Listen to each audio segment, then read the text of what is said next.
जय श्री राम मित्रों। आज का वीडियो आजकल की चर्चा जो औरंगजेब पे हो रही है उसके लिए है।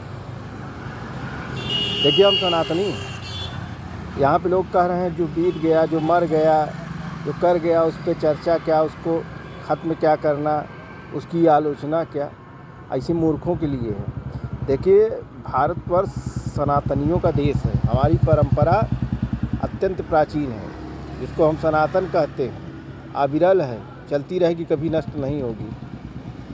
तो हम सनातनी सोच के हैं, हम गलत का विरोध करते हैं। ये बताइए आप, हिरण्यकश्यप, हिरणाक्ष सनातनी नहीं थे क्या? सनातनी थे, बिल्कुल सनातनी थे। रावण, कुंभकर्ण सनातनी नहीं थे? बिल्कुल थे।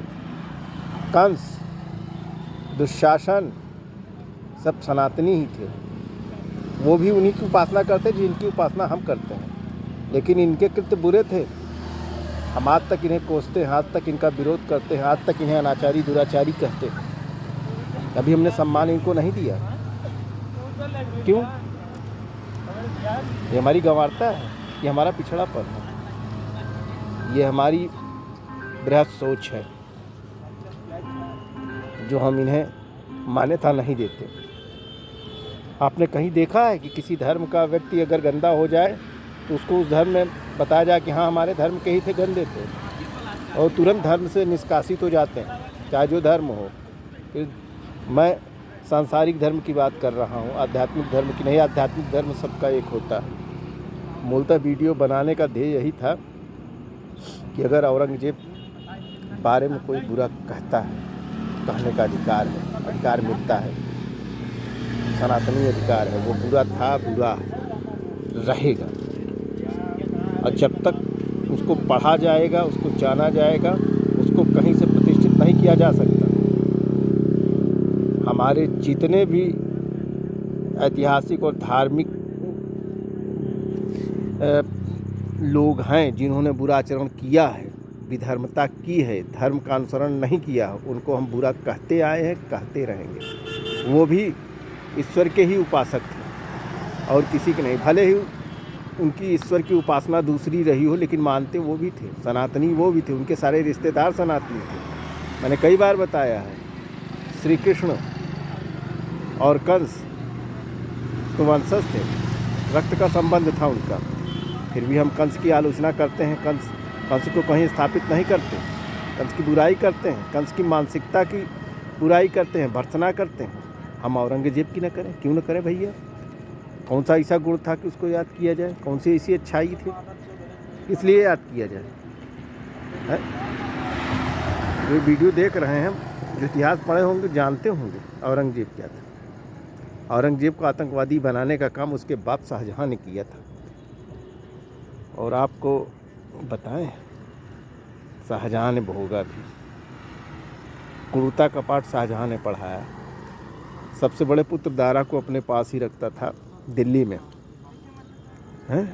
क्योंकि इंटरनल जो सार्वभौमिक धर्म था वो शाहजहां का भी वही था। वो चाहता था कि दारा जैसा व्यक्ति शासन को संभालेगा, लेकिन अपने शासन को चलाने के लिए, खौफ का शासन स्थापित करने के लिए, गुजरात और दक्कन के क्षेत्र में प्रभुत्व रखने के लिए उसने औरंगजेब को खुली छूट दी है।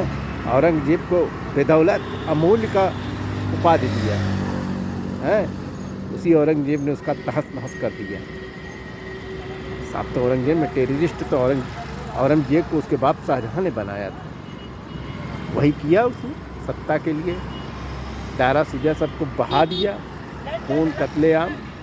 बाप की बड़ी अच्छी सेवा की सारे लोग जानते हैं। कैद कर रखा था, खाने के लिए भरपेट खाना और पीने के लिए पानी तक नहीं दिया। अबे जैसा बोगे वैसा काटोगे। पाकिस्तान आतंकवादियों को बो रहा था, आजकल देखिए क्या हो रहा है? किससे लड़ रहे हैं आतंकवादी? पाकिस्तान किससे लड़ रहे हैं?